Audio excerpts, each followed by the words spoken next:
Bismillahirrahmanirrahim. Assalamualaikum warahmatullahi wabarakatuh.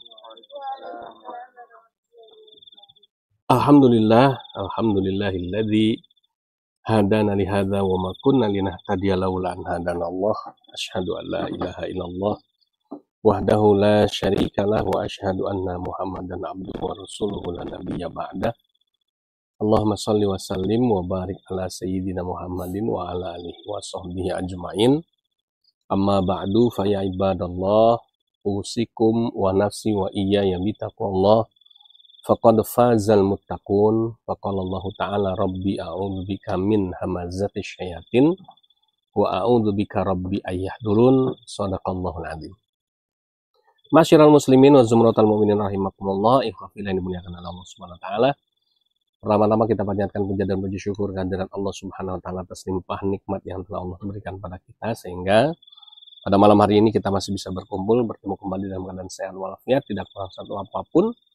Yang mudah-mudahan Allah menetapkan iman Islam yang menghujam kuat dalam hidup kita, sehingga kita bisa bawa iman Islam ini sampai kita mati, dan matinya kita tetap dalam keadaan Islam dan diridhoi oleh Allah Subhanahu wa taala insyaallah tentunya. Salawat teriring salam semoga terlimpah dan tercurah kepada uswah hasanah junjungan kita tercinta, suri teladan kita Nabi Muhammad sallallahu alaihi wasallam, Nabi akhir zaman, penutup para nabi dan utusan Allah yang kita nantikan syafaatnya di yaumil qiyamah. Ikhwafillah yang dimuliakan oleh Allah Subhanahu wa taala, sebelum kita mulai pembahasan kita pada malam hari ini, mari sama-sama kita awali dengan melafadzkan kalimat basmalah. Bismillahirrahmanirrahim. Semoga Allah membimbing kita dari awal sampai akhir nanti. Baik, bagi antum yang baru bergabung dalam tayangan ini, kami mohon partisipasinya untuk bisa mendukung channel kesayangan kita, channel LSK Al-Hadid, dengan menjadi subscriber channel kami. Silakan dipencet ya tanda subscribe-nya, kemudian diberikan tanda like, jempol ke atasnya, dan juga pencet tombol notifikasi loncengnya untuk bisa dapat notifikasi video-video yang terbaru dari kami. Dan juga jangan lupa berikan komentar yang positif di kolom komentar untuk kemajuan channel kita bersama ini. Baik, ikhwafillah yang dimuliakan oleh Allah Subhanahu wa taala. Seperti judul yang kita sudah buat pada malam hari ini ya, yaitu air dan minyak tidak mungkin bisa bersatu. Ya, ini maksudnya, ini yang mau kami gambarkan ini adalah ya seperti satu kebenaran dan kebatilan. Ya, bahwa yang namanya kebenaran dan kebatilan ini ibarat minyak sama air, nggak mungkin bisa bersatu. Makanya Allah Subhanahu wa taala berfirman dalam Al-Quran, ya, wala talbisul haqqa bil batil. Jangan kamu campur adukan antara yang benar dan yang batil ya, karena tidak mungkin bisa menjadi satu. Nah, kemudian dalam konteks saat ini, lebih kepada yang kita soroti adalah bagaimana kehidupan beragama di Indonesia ya. Jadi sekarang ini kan banyak orang yang berupaya mencari jalan tengah gitu ya, mencari titik temu gitu ya, mencari persamaan gitu ya antara semua agama, supaya semua agama itu bisa menjadi satu, wabil khusus agama yang besar ya, yaitu Islam dan Kristen ini. Nah, tentu ini akan sangat sulit ya melihat bagaimana Islam dan Kristen ini bisa ketemu di satu titik. Kenapa? Karena memang sudah dasarnya berbeda. Kalau kita bicara masalah konteks beragama, tapi kalau misalnya konteks bernegara bisa, konteks bermuamalah bisa. Ya, karena tidak ada kaitannya sama agama. Tapi bicara agama, antara agama Islam dan agama Kristen, rasanya tidak mungkin dua agama ini kemudian mau dicampur ya jadi satu ya, tidak mungkin. Kenapa? Itu tadi ibarat minyak dan air ya. Sehingga kemudian upaya dari orang-orang yang mohon maaf gitu ya, di luar sana yang kemudian mau mencoba mencampur adukan agama ini ya, dua agama ini atau ajaran dari kedua agama ini ya, ini upaya yang menurut kami upaya yang tidak masuk akal dan tidak mungkin bisa terjadi. Ya, misalnya contoh sekarang yang sedang marak adalah kasus pernikahan beda agama. Nah, ini terus ini kan ibarat minyak dan air ya. Satu Islam, satu Kristen ya. Suruh menikah dalam payung agama, nggak bisa. Ya. Kalau mungkin dirubah undang-undangnya, undang-undang negara, Mungkin bisa, ya. Tetapi kalau sahnya satu pernikahan itu masih dalam payung agama, nggak mungkin dong. Ya, seorang maaf ya pendeta yang benar, ya, seorang pastor yang lurus, bukan pendeta dan pastor yang liberal, gitu ya. Mereka pun akan menolak kok pernikahan beda iman, ya. Kenapa? Karena mereka tahu, ya, tidak mungkin orang yang berbeda agama itu disahkan dalam satu pemberkatan gitu ya, yang suci, yang itu ada di dalam gereja kan gitu. Apalagi di agama kita, agama Islam, sesuatu yang sangat-sangat tidak masuk akal. Kenapa? Karena para ulama sudah bersepakat, ya, ada fatwa dari Majelis Ulama Indonesia, ya, yang mengharamkan pernikahan beda agama, walaupun si perempuannya itu yang agamanya non-muslim. Ya, pernikahan yang sah menurut agama Islam adalah pernikahan yang terjadi, ya, yang dilakukan menurut tata cara Islam. Nah, syarat sahnya pernikahan dalam Islam itu adalah kedua mempelai ini harus sama-sama beragama Islam. Itu syarat sah. Namanya syarat itu sebelum terjadi. Jadi sebelum dilakukan pernikahan itu aja syaratnya udah jelas, ya kan? Agamanya harus Islam, ya. Sehingga nggak mungkin kemudian ini dipaksakan, ya, dalam pernikahan yang berbeda agama. Saya pernah ngetes, ya, ini contoh ya, ada satu kawan saya di Jakarta pendeta, saya tidak sebut nama ya, tapi nanti kalau ada yang mau tahu boleh japri sama saya. Jadi saya tes beliau, saya tanya ya, bro, saya biasa panggil begitu karena walaupun dia pendeta besar di Jakarta, tapi udah lama berkawan sama saya. Ya, ada nggak jemaat gereja antum yang mau menikah sama santri saya? Ya, saya bilang gitu, saya tes ini ya. Atau mungkin salah satu ustadz di tempat saya. Apa jawaban beliau? Ada jemaat pengajian katanya. Jadi sambil ketawa dia. Artinya apa? Dia tahu sebagai seorang pendeta yang hanif, ya, yang lurus, tidak mungkin dia mengizinkan jemaat gerejanya, ya, kemudian menikah dengan orang lain agama, lain iman, ya. Karena dia tahu memang itu tidak ada, tidak boleh. Nah, ini ya, sehingga kemudian ketika seorang pendeta saja yang lurus, ya, saya katakan pendeta yang lurus, ya, yang hanif ini masih memegang teguh prinsip-prinsip agama yang dia anut, bagaimana bisa misalnya seorang muslim kemudian menghalalkan yang sudah diharamkan oleh agamanya, gitu ya. Terjadi pernikahan beda agama. Nah, ini satu contoh bagaimana tadi air dan minyak tidak mungkin bisa disatukan, ya. Nah, kemudian misalnya lagi, ya, kita ambil contoh misalnya sekarang ini orang banyak yang mengatakan bahwa di Islam itu banyak aliran sesatnya, ya. Banyak bermunculan aliran-aliran sesat dalam Islam. Ada orang mengaku nabi lah, segala macam lah, dan lain sebagainya, ya. Jadi tanpa kemudian melihat sisi yang lain, ya, bahwa yang namanya aliran-aliran sesat itu dalam sebuah agama itu bukan cuma menimpa yang Islam saja, ya. Di Kristen pun banyak sekali aliran-aliran sesat, ya, dan mereka saling menyesatkan, gitu, ini ya. Kalau kita mau jujur itu antara Katolik dan Protestan, coba suruh mereka bisa nggak mereka jadi satu, ya, kan nggak mungkin. Kenapa berdiri agama Protestan, kenapa ada agama Katolik? Ya, karena mereka tidak mungkin disatukan. Ini ibarat minyak dan air, sama ini. Itu internal mereka, gitu. Di internal mereka saja nih seperti minyak dan air, nggak mungkin yang namanya Katolik dan Protestan ini disatukan, gitu. Jadi kemudian ketika ada tuduhan kepada Islam bahwa Islam ini itu banyak aliran sesatnya, karena kebenaran Islam itu mungkin debatable, kebenaran Islam itu banyak diperdebatkan. Contoh itu Sunni dan Syiah, gitu, yang tidak pernah bisa bersatu dan lain sebagainya.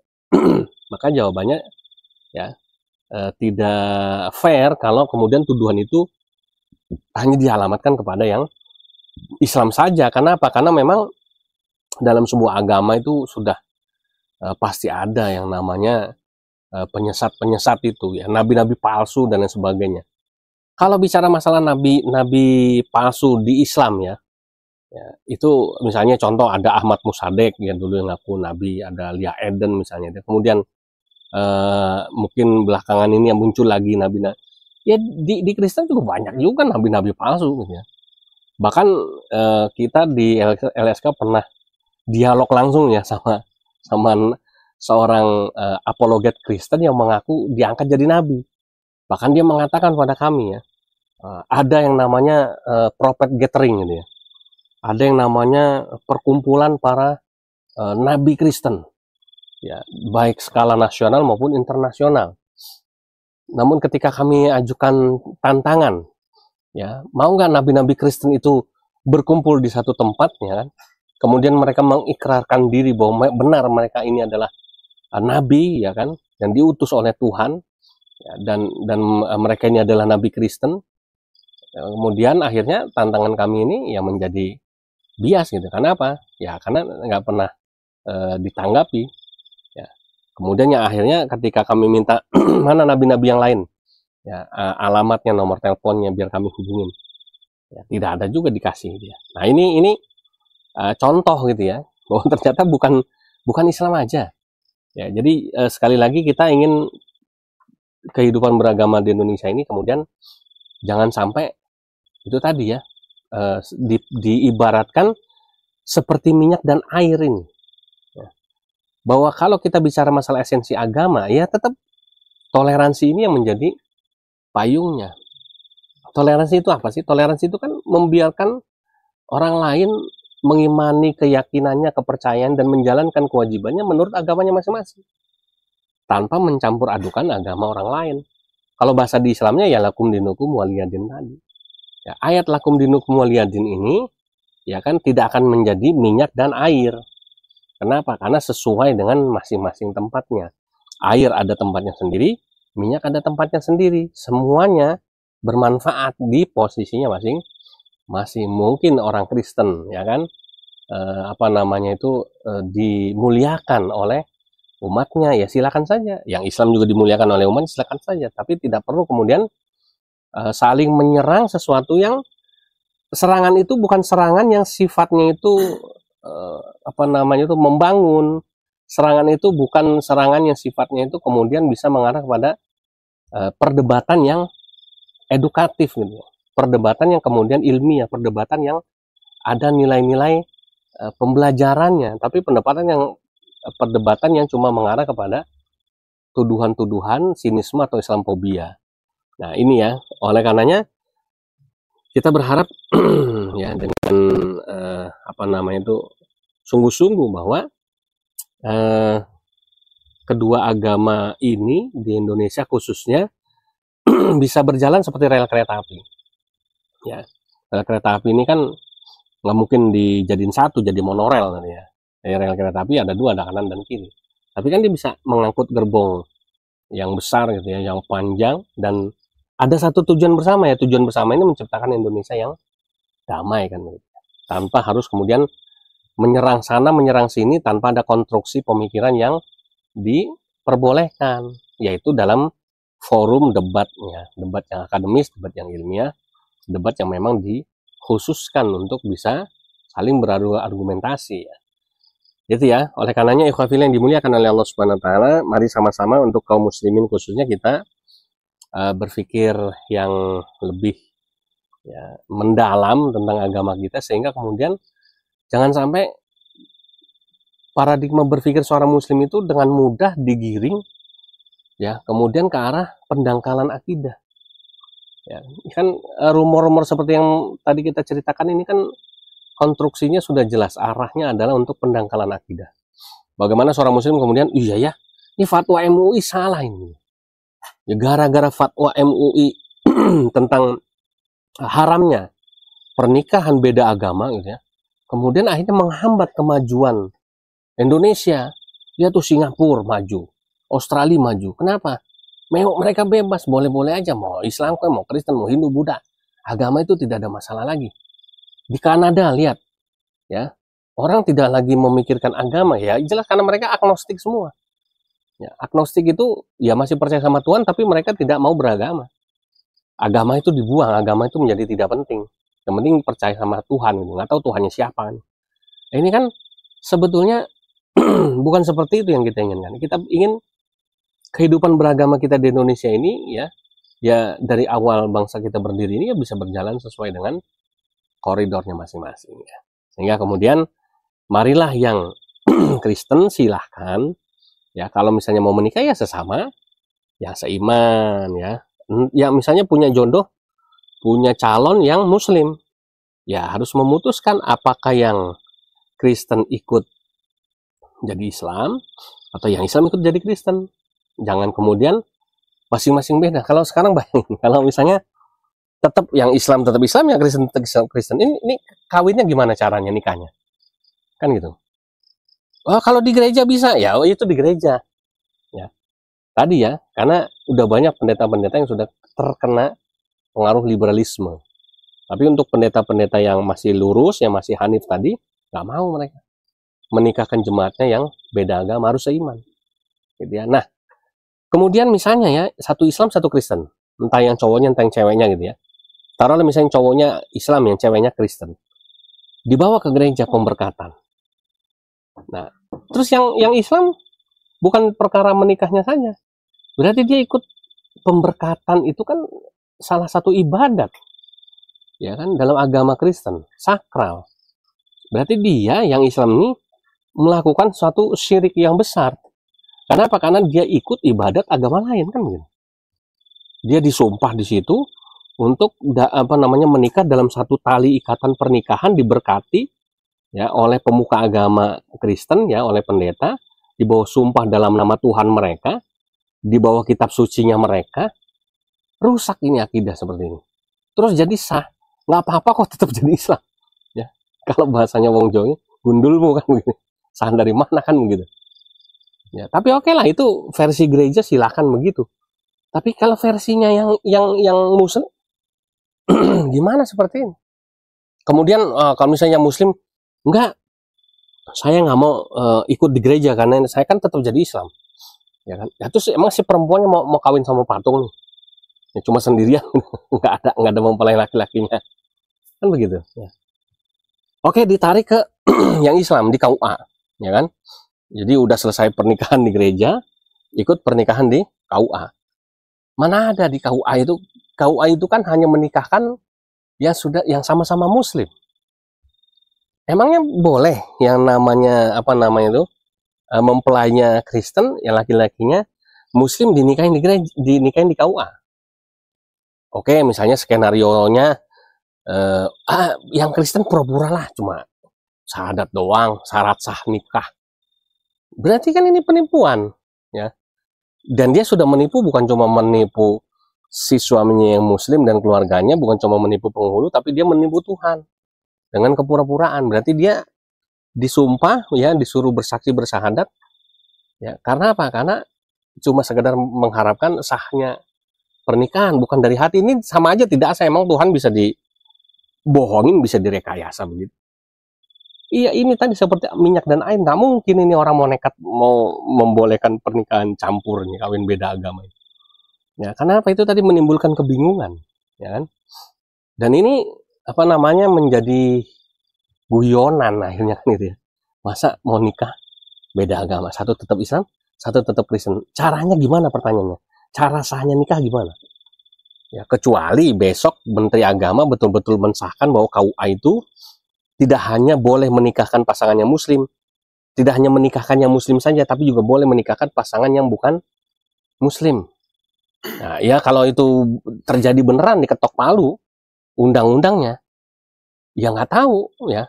Tapi kan menurut undang negara, menurut hukum Islam, hukum perkawinan dalam Islam nggak boleh. Karena payungnya pernikahan dalam Islam itu bukan hukum pernikahan menurut negara, tapi menurut agama. Ayo coba, kan deadlock semuanya nih. Ya inilah tadi ya, orang yang nekat mau mencampur adukan antara minyak dan air, ya begini akhirnya resikonya ya. Jadi marilah kita berpikir yang logis saja ya, yang pada akhirnya misalnya ya orang-orang yang masih tetap nekat membandel mau nikah ya berbeda agama ini, akhirnya dia nikahnya di luar negeri. Oke, di luar negeri kita turutin lah ya, Singapura, Australia, mereka itu bukan negeri muslim ya. Pernikahan yang berlaku di Australia itu adalah pernikahan di gereja. Ya ini yang Islam ini ya sama aja datang ke gereja lagi. Kacau ya. Jangan lakukan itu ya. Oleh karenanya bagi antum yang muslim ya tak mungkin lah ya, mencampur adukan antara yang hak dan yang batil ini. Ya tentu saja kalau antum punya calon pasangan hidup yang bukan Islam, ya mungkin bikin tenggang waktu yang cukup untuk berdialog, untuk berdoa, ya bermunajat kepada Allah, mohon supaya Allah memberikan hidayah pada dia. Kan begitu ya. Kalau nanti misalnya dia dapat hidayah, dia bisa jadi Islam, ya alhamdulillah kan begitu ya. Ini yang kita harapkan ya, sehingga bisa dalam payung satu agama. Tapi misalnya, wah nggak mungkin dia jadi Islam.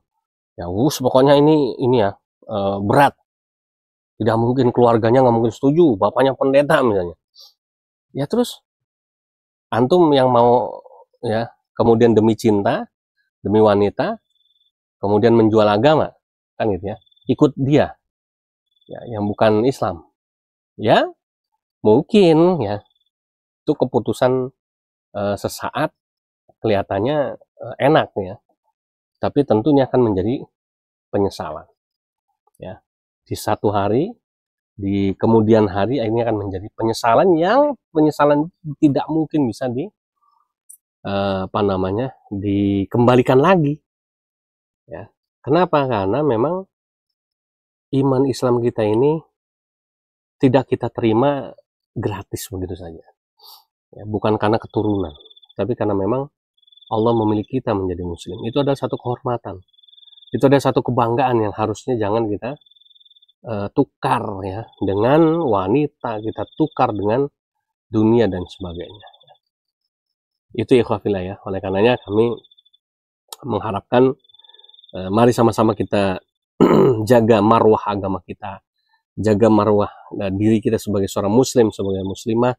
Jangan kemudian kita dengan mudahnya ya talbisul haq bil batil, mencampur adukan antara yang benar dan yang batil tadi. Hanya karena apa? Karena pengaruh dunia yang ya memang menggiurkan ya, menggiurkan luar biasa. Tetapi ketika kita sadari bahwa kita hidup ini tidak selamanya, bahwa kita hidup ini akan bertemu dengan pencipta kita Allah Subhanahu wa taala dengan pertanggungjawaban yang harus kita pikul ya. Nah, maka sama-sama ya kita jalani kehidupan kita sebagai seorang muslim dan muslimah dengan baik sesuai dengan tuntunan agama kita.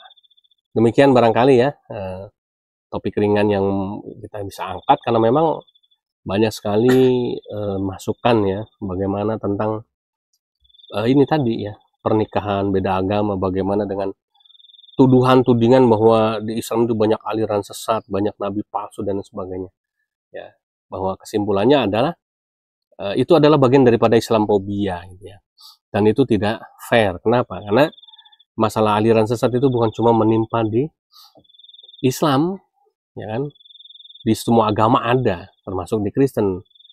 Contoh yang terbaru itu di Korea yang namanya apa itu, dan apa World kalau salah ya, saya lupa namanya itu ya, sekte Kristen sesat di Korea Selatan ini banyak itu ya.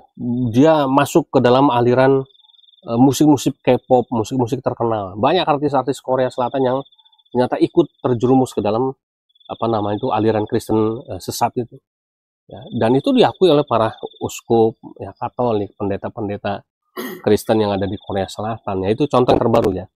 Saya lupa namanya apa sebutannya, Danword apa ya, nanti coba dicek di Google itu ya. Tapi itu menjadi pengakuan ya, keresahan dari pihak gereja bahwa ketika Kristen sudah menyebar di Korea Selatan, sudah banyak ya, tentu yang lebih banyak daripada yang Islam ya, tapi kemudian ternyata banyak bermunculan aliran-aliran sesat dalam agama Kristen, ya, dalam tubuh gereja. Ya, dan ini kemudian menjadi PR bagi para pemuka agama Kristen di sana. Itu memang bukan urusan kita, ini cuma contoh saja bahwa yang namanya bermunculannya aliran sesat, nabi-nabi palsu itu jangan cuma dituduhkan kepada yang Islam saja, semua ada seperti itu ya, dimanapun ada. Penyesat nabi palsu itu selalu ada di semua agama gitu ya, sehingga mudah-mudahan kita bisa berlindung, kita mohon kepada Allah supaya Allah menurunkan hidayah kepada kita sehingga kita tidak terjerumus ikut dalam aliran-aliran sesat yang tidak kita inginkan tentunya. Demikian ya, mudah-mudahan bermanfaat. Kita ketemu lagi dalam live streaming berikutnya. Jazakumullahu khairan katsira. Wal afu minkum subhanakallahumma rabbana wa bihamdika asyhadu an la ilaha illa anta astaghfiruka wa atubu ilaik. Billahi taufiq wal hidayah. Wassalamualaikum warahmatullahi wabarakatuh. Waalaikumsalam warahmatullahi wabarakatuh.